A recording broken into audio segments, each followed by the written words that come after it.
നാളെ സ്കൂളുകൾ തുറക്കുകയാണ്. അവസാനവട്ട ഒരുക്കങ്ങളെല്ലാം പൂർത്തിയായതായി വിദ്യാഭ്യാസ മന്ത്രി വി ശിവൻകുട്ടി അറിയിച്ചിട്ടുണ്ട്. മഴക്കാലമാണ്, എന്നാൽ മഴ മുൻനിർത്തിക്കൊണ്ട് സ്കൂൾ തുറക്കലിൽ നിന്ന് പിന്നോട്ടില്ല. നാളെ തന്നെ സ്കൂളുകൾ തുറക്കുമെന്ന് മന്ത്രി അറിയിക്കുന്ന ഒരു സാഹചര്യമുണ്ട്. പക്ഷേ ഇത്തവണ സ്കൂൾ തുറക്കുമ്പോൾ ഒരു പ്രത്യേകത കൂടിയുണ്ട്. അരമണിക്കൂർ കൂടുതൽ ഉണ്ടാകും സ്കൂൾ സമയം എന്നുള്ളതാണ്.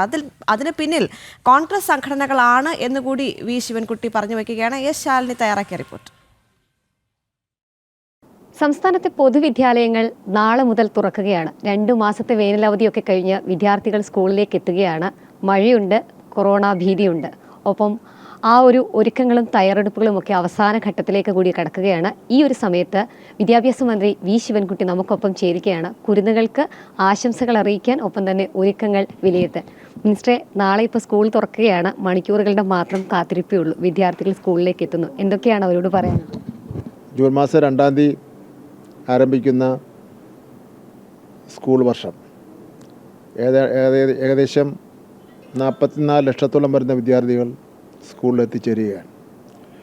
1,92,000 വരുന്ന അധ്യാപകരും കുട്ടികളെ പഠിപ്പിക്കുന്നതിന് വേണ്ടി എത്തിച്ചേരുന്നുണ്ട്. ഏറ്റവും നല്ല നിലയിൽ കുട്ടികളെ പരിശീലിപ്പിക്കുന്നതിന് വേണ്ടിയുള്ള എല്ലാ നടപടിക്രമങ്ങളും പൂർത്തീകരിച്ചു കഴിഞ്ഞിരിക്കുകയാണ്. അധ്യാപകരുടെ 5 ദിവസത്തെ ട്രെയിനിങ് പൂർത്തീകരിച്ചു. 3 കോടിയോളം വരുന്ന പാഠപുസ്തകങ്ങൾ കുട്ടികൾക്ക് എത്തിച്ചു. സ്കൂളുകൾ ഏറ്റവും സൗഹാർദ്ദപരമായിട്ടുള്ള ഒരു അന്തരീക്ഷം ഉണ്ടാക്കി എടുത്തു. എന്തുകൊണ്ടും നമുക്ക് കുട്ടികൾക്ക് ഇരുന്ന് പഠിക്കുന്നതിന് വേണ്ടിയുള്ള എല്ലാ അന്തരീക്ഷവും ഒരുക്കിയിട്ടുണ്ട്. ഒരുപാട് കുഞ്ഞു കുരുന്നുകൾ ആദ്യമായിട്ട് വിദ്യയുടെ ലോകത്തേക്ക് വരികയാണ്. അപ്പം എന്താണ് അവരോട് പ്രത്യേകമായിട്ട് പറയാനുള്ളത്? കൊച്ചുകൂട്ടുകാരോട് പറഞ്ഞാൽ അവർക്കിതൊന്നും മനസ്സിലാവില്ല. എങ്കിലും നമ്മുടെ ടീച്ചർമാരും രക്ഷകർത്താക്കളും ഒരു കുട്ടിക്ക് താങ്ങാനാവുന്ന ഭാരം മാത്രമേ ആ കുട്ടിക്ക് കൊടുക്കാൻ വേണ്ടി പാടുള്ളൂ.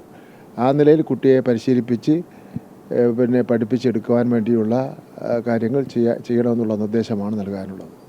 ഇപ്പം ഏറ്റവും പ്രധാനമായിട്ട് എടുത്തു പറയുന്നത് ഇപ്പോൾ അടുത്ത ദിവസങ്ങളിൽ വന്ന തീരുമാനമാണ് സ്കൂളുകളുടെ അധിക സമയം. രാവിലെയും വൈകിട്ടുമായി ഏകദേശം അരമണിക്കൂർ അധികമായി ഇനി വിദ്യാർത്ഥികൾ പഠിക്കണം. അപ്പോൾ ആ ഒരു തീരുമാനമൊക്കെ എടുത്തത് വിദ്യാർത്ഥികൾ എത്രത്തോളം സ്വീകരിക്കുമെന്നൊക്കെയാണ് സാർ പ്രതീക്ഷിക്കുന്നത്? വിദ്യാർത്ഥികളുടെ സ്വീകരിക്കുന്നതിൻ്റെ പ്രശ്നമല്ല യഥാർത്ഥ പ്രശ്നം. ഞങ്ങൾ പൊതുവിദ്യാഭ്യാസ വകുപ്പല്ല അതിൻ്റെ കാരണക്കാർ. പൊതുവിദ്യാഭ്യാസ വകുപ്പ് 210, 220 ദിവസമെല്ലാം വെച്ചാണ് നേരത്തെ തീരുമാനിച്ചിരുന്നത്. അതിനെതിരായിട്ടാണ് കോൺഗ്രസ് അനുഭാവി സംഘടന ഹൈക്കോടതിയിൽ കേസുമായി ബന്ധപ്പെട്ട് പോയത്. അങ്ങനെ ഒരു കമ്മീഷൻ വയ്ക്കാൻ വേണ്ടി പറഞ്ഞു. കമ്മീഷൻ വെച്ചു. കമ്മീഷൻ്റെ തീരുമാനമാണ്, റിപ്പോർട്ടാണ് എന്നിൽ അവർ തന്നത്. ഞങ്ങളത് അംഗീകരിച്ചു. ഞങ്ങൾക്കത് മാറ്റാൻ വേണ്ടി പറ്റില്ലല്ലോ. അതിൽ അവർ പറഞ്ഞിരിക്കുന്നത് അരമണിക്കൂർ സമയം കൂടുതലായിട്ട് എടുക്കേണ്ടതായിട്ടുണ്ട് സ്കൂളിൽ. ഇപ്പോൾ രാവിലെ 15 മിനിറ്റും ഉച്ചശേഷം വൈകുന്നേരം 15 മിനിറ്റും. അപ്പോൾ അതാണ് അതിൻ്റെ ഒരു ചരിത്രം. പക്ഷേ അത് സമയം കൂടുതൽ ആവുന്നതിൽ ഏറ്റവും പ്രധാനപ്പെട്ട മറ്റൊരു പ്രശ്നം വെച്ചാൽ UP സ്കൂളൊക്കെ ഉള്ള സ്ഥലത്ത് കുട്ടികളുടെ ബസ്സെല്ലാം ഒരേ ബസ്സിലാണ് കയറി പോവേണ്ടി വരുന്നത്. അതെല്ലാം ബുദ്ധിമുട്ടായി വരും. എന്തായാലും ഇതിന് കേസിന് പോയിട്ട് തന്നെ ഇതിനൊരു പരിഹാരം കാണട്ടെ. ഞങ്ങൾക്കതിന് പ്രശ്നമൊന്നുമില്ല. എന്തായാലും ജൂൺ മാസം 2-ാം തീയതി അത് പ്രഖ്യാപിക്കുന്നുണ്ട്. മറ്റ് ഒരു വർഷവും ഇല്ലാത്ത പോലെ ഇത്തവണ സ്കൂൾ തുറക്കുമ്പോൾ 2 ആഴ്ച അധികമായി വിദ്യാർത്ഥികൾക്ക് പാഠപുസ്തകം ഉപയോഗിക്കേണ്ടി വരില്ല.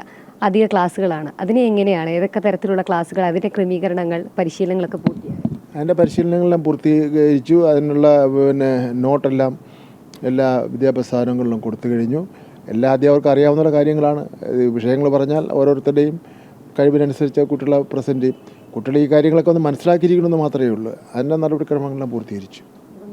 മഴയുണ്ട്. പല ജില്ലാ കളക്ടർമാരുടെയും ഒഫീഷ്യൽ പേജിൽ വന്ന് വിദ്യാർത്ഥികൾ ചോദിക്കുന്നുണ്ട്, ഇന്ന് അവധിയുണ്ട്. അങ്ങനെ അവധി ചോദിക്കുന്ന കൂട്ടുകാരോട് മന്ത്രി എന്ന നിലയിൽ എന്താണ് പറയാനുള്ളത്? അല്ല, മഴയുണ്ട്, ഒരു ചടങ്ങ് നടത്താൻ പറ്റില്ല, കുട്ടികൾക്ക് വരാൻ പറ്റാത്ത സാഹചര്യം ഉണ്ടെങ്കിൽ അതനുസരിച്ച് പെരുമാറും. മഴയില്ല എങ്കിൽ അതനുസരിച്ചുള്ള തീരുമാനം എടുക്കും. ഇപ്പോൾ എന്തായാലും തീരുമാനം മാറ്റുന്നില്ല. ജൂൺ മാസം 2-ാം തീയതി പ്രവേശനോത്സവം നടക്കും. കൊറോണ ഒരു ചെറിയ തോതിൽ വർദ്ധിക്കുന്നുണ്ട്, ഒരു ചെറിയ ആശങ്കയുണ്ട്. അപ്പം എന്തെങ്കിലും തരത്തിലുള്ള മുൻകരുതലുകൾ എന്തെങ്കിലുമൊക്കെ സ്കൂൾ തലത്തിൽ എടുക്കുന്നുണ്ടോ? നമ്മളിപ്പോൾ ഒരു കുട്ടികളെ എല്ലാവരെയും പറഞ്ഞ് പേടിപ്പിക്കാതിരിക്കുന്നതായിരിക്കും നല്ലതെന്ന് തോന്നുന്നു. ഇപ്പം വളരെ ഇന്ത്യ ഒട്ടാകെയുള്ള കണക്ക് നോക്കുമ്പോൾ കേരളത്തിലൊരു 1000-ന് താഴെ കേസുകൾ മാത്രമേ ഉള്ളൂ. അപ്പോൾ നമുക്ക് മാസ്ക് ധരിച്ചുകൊണ്ട് വരാനും ഉള്ള നിർദ്ദേശങ്ങളൊക്കെ കൊടുത്ത് കുട്ടികളാകെ ഭയപ്പെടുത്തേണ്ട കാര്യം ഇപ്പോൾ ഇല്ല.